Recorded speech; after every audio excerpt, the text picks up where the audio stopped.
Assalamu alaikum wa rahmatullahi wa barakatuh. Today I want to highlight an important lesson in Surah Taha that we can all learn from ayahs number 125 to 127. أعوذ بالله من الشيطان الرجيم بسم الله الرحمن الرحيم قال ربي لما حشرتني أعمى وقد كنت بصيرا قال كذلك أتتك آياتنا فنسيتها وكذلك اليوم تنسى وكذلك نجزي من أسرف ولم يؤمن بآيات ربه ولعذاب الآخرة أشد وأبقى. صدق الله العظيم. The translation of the ayahs is as follows. He will say, My Lord, why have you raised me blind while I was once seeing? Allah will say, Thus did our signs come to you and you forgot them. So on this day you will be forgotten. And thus do we recompense he who transgressed and did not believe in the signs of his Lord. And the punishment of the hereafter is more severe and more enduring.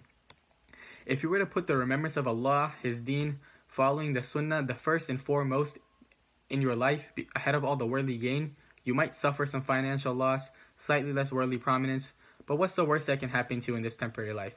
But on the flip side, what can happen to you, and the worst that can happen to you, is a long-lasting punishment in the Akhirah. If you put your worldly desires before Allah and His Messenger, you might get some worldly gain, but you're exchanging that for an eternity of suffering that is more severe and longer lasting. The Quran and Sunnah in certain places talk about specific punishments of the hereafter. Read that and you will have trouble sleeping at night. Yes, there is that encouragement, but there has to be some warnings too. Just to put things into perspective, when you put Allah and His Messenger first, some worldly suffering will come, no doubt about that. But if you know what's waiting for you in the next life, you'll laugh at the suffering of this world. Where did Bilal radiallahu anhu get that type of strength?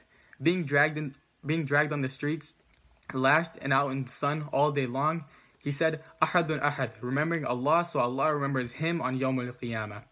He could have given in, stopped the pain, but remember His Deen allows him to stay strong, and he will surely be rewarded for that. This doesn't compare to the punishments of the Akhirah. Blessings of Allah eventually do come in this dunya. It's a promise of Allah, but even then, see how remarkable the Sahaba were. They had paid such a hefty price that even when the blessings came toward the end of their lives, they wouldn't take it. They would refuse it, cry over it. When the spoils of war were put in front of them, they would cry and sob over it like children. When asked why, they said, We're afraid that Allah is rewarding us for all of our sacrifice. We don't want it. That's not why we did it. My dear brothers and sisters, I ask you, if you haven't already, turn to Allah during this blessed month of Ramadan. Turn to Allah during this blessed month of Ramadan. Spend extra time reading the Quran or stay up the extra hours praying at night. Strengthen your connection with Allah. Leave all the worldly distractions behind, and InshaAllah, on the Day of Judgment, you won't be part of the ones making excuses. Jazakallah khair.